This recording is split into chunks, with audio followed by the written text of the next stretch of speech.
All right, welcome back, everybody. We are going to do a pod review today on one of these peppers here. Let's see if we got something ready here. Oh, getting down. It's been getting rough these days. All right, we could probably do a pod review on this one here. And this is called the Cap 1493/80.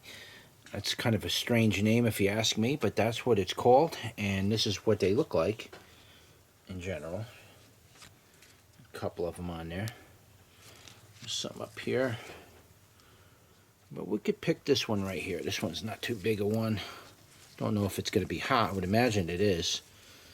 And I'm assuming it's an annuum. So that is the Cap 1493/80.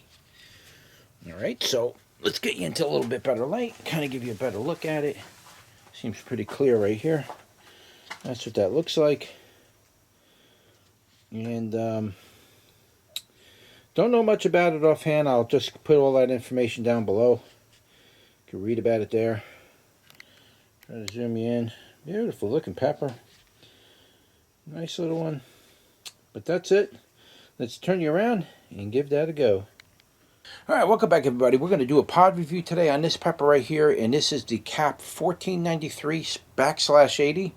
Don't know that much about this pepper, but whatever I can scrub from the net or the germplasms, I will put in the description below, and you can read about it there. But that's it. Nice little pepper. Nothing too special about it.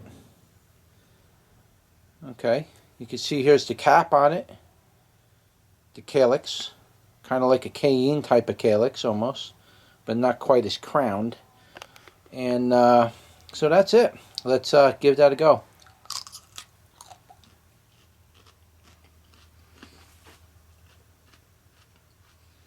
Okay, it's a pretty nice pepper. It's really low heat, so we'll go over the flavor first. First of all, it has a tangy type of flavor, so it's really hard to say whether it tastes like a bell pepper or cayenne.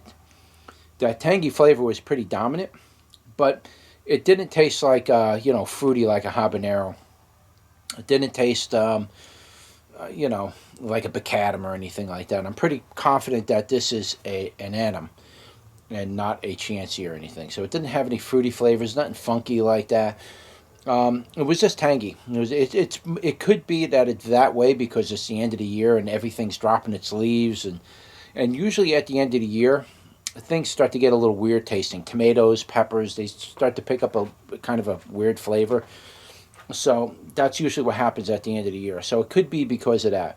But the aftertaste, or if you want to call it the overtone, instead of the pepper flavor, it wasn't very prominent. So right now I was really getting the tangy flavor. But it did have a nice type of annuum type of overtone flavor. It was pretty smooth. Nothing, potent about it. Nothing awkward. It was just that tangy flavor was there. That was pretty much the prominent part of that flavor profile. And now, as far as the heat goes, the heat is relatively low. I'm guesstimating here. We don't know the exact Scovilles of this. If I was to put Scovilles on it, I'd probably say the heat would be anywhere between like 50 and then probably 500, maybe slightly higher than that. I don't believe that it's going to get too much higher than what I just taste tested here. This one here was probably about 100, 150 on a Scoville. It was relatively really low. In general, it was just like a warm glowing burn on the top of my tongue and along the tip of the tongue, and really that was about it. When I first ate it though, the initial juice and everything that came out, and when I swallowed it, I did get a little bit of a burn in the back of the throat, but not like burning. It was like a warm type of warmness in the back of my throat. I don't know how to explain that. It wasn't quite like burning like like peppers normally do when you swallow them. You kind of get that pounding feeling in your tonsils, nothing like that. But it was like a warm, glowing type of burn, and it kind of encompassed not just the tonsils, but like where it went down, like that whole area underneath the tonsils, that kind of a thing.